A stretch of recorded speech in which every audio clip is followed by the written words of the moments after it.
In this game, we're going to focus on two different concepts.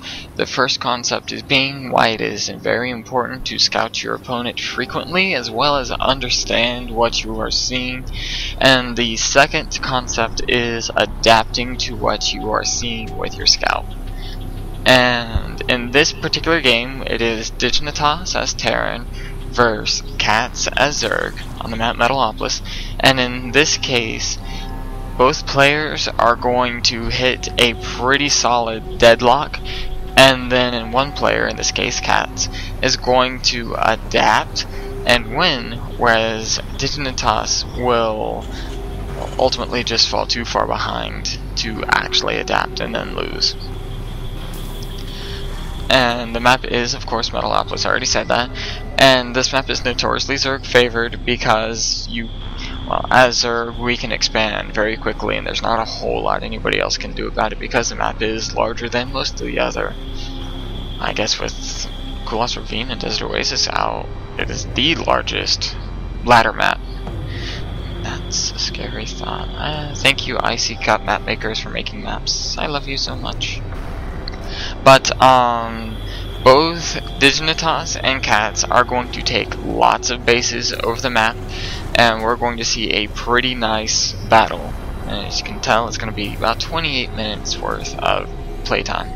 So I'm going to actually have to be interesting for half an hour. That's going to be pretty tasking. I'm not that interesting of a person when I'm talking about dry stuff. But here is Cats already expanding. And tune with the first video, the expanding video. We're going to go ahead and touch on this.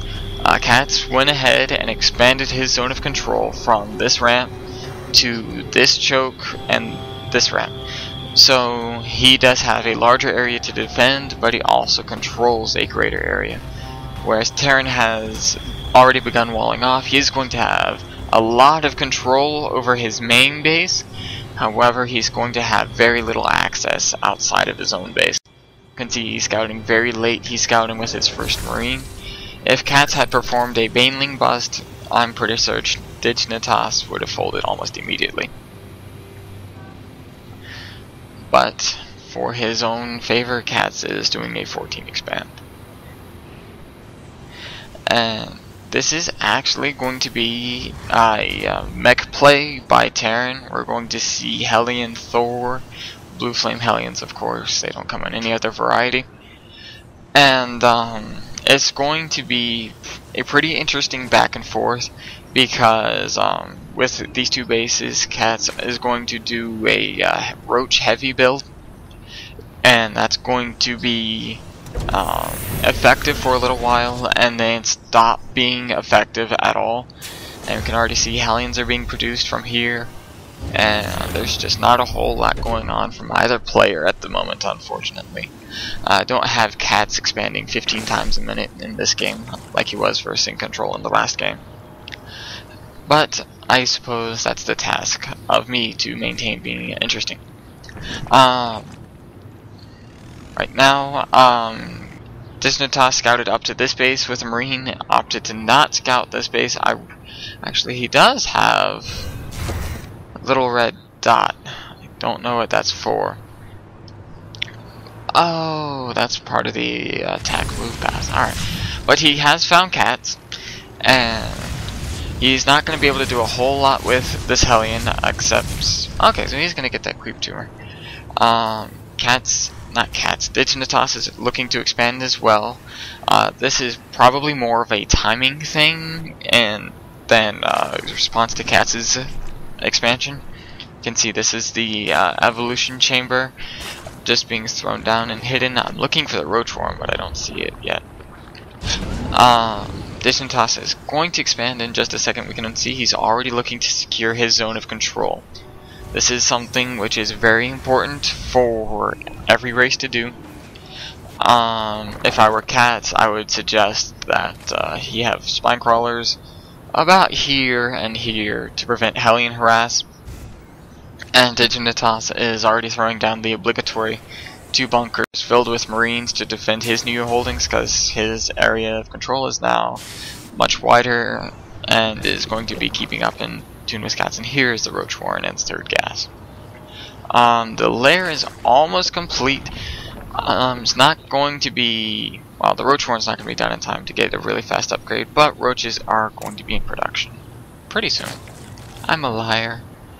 I thought you could make roaches without the roach horn. I'm a very bad StarCraft player. But we can see Cats is looking to just check out where, or rather how far Dignitas has expanded. Already getting tanks out, and here's an armory, which is going to be indicative of Thor's in a moment. Now roaches are being made from Cats. The roach speed upgrade is already underway. So that's really everything up to this point. This is going to be the opening act for this game. Cats is going to push with roaches, Dignitas is going to defend, and then the fallout from that is going to determine what the two players do from there. Getting a second factory for Dignitas, so this is going to be very, very heavy mech play. There's going to be lots of tanks, lots of Thors, lots of Hellions. This was actually an educational replay for me to watch, because I don't see that much mech play, at least not where I'm at in my league. Cats is doing really good job of scouting out his own base, however he doesn't have a whole lot of map control in that he doesn't see a whole lot of the map. So I guess while we're in the boring interim, we'll go ahead and talk about that for a moment.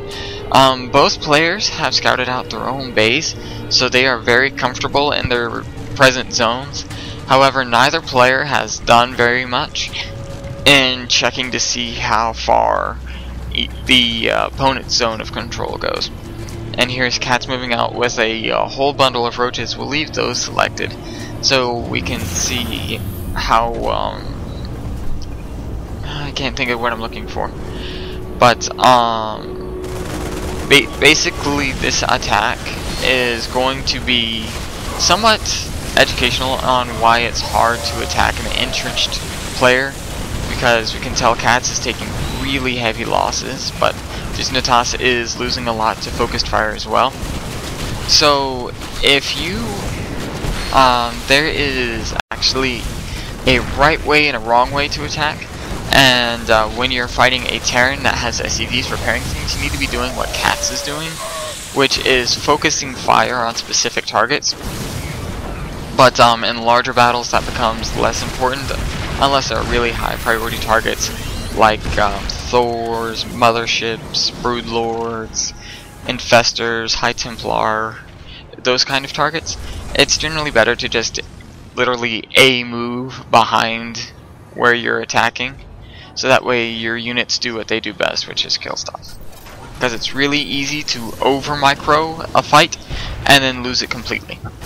But for attacking an entrenched position, you at least in the position where Dignitas was at, it was really important for Cats to just target down the bunkers, the tanks, and even try at the Thor, because each destroyed fortification reduces the overall effectiveness. But we can see here this is definitely going to be a folly on the part of Cats, because he goes way too far into tank range.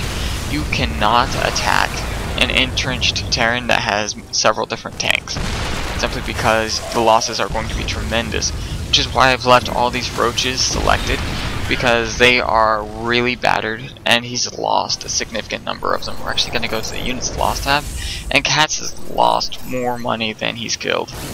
Granted, he has killed a significant number of SCVs. Terran does have the mule drop, which renders SCV kills less effective. However, under the cover of the attacks, Cats has taken this third base, and in a few minutes he's going to take a fourth base as well. This is just so he can maintain a very solid advantage, because he's been really aggressive, really in Dignitas' face. So Dignitas is going to feel pressured into staying where he's at. This particular attack is going to be, in my opinion, an abysmal failure, simply because there are so many tanks and he spent so long underneath the tank fire, he loses a significant number of forces in exchange for a relatively light casualty.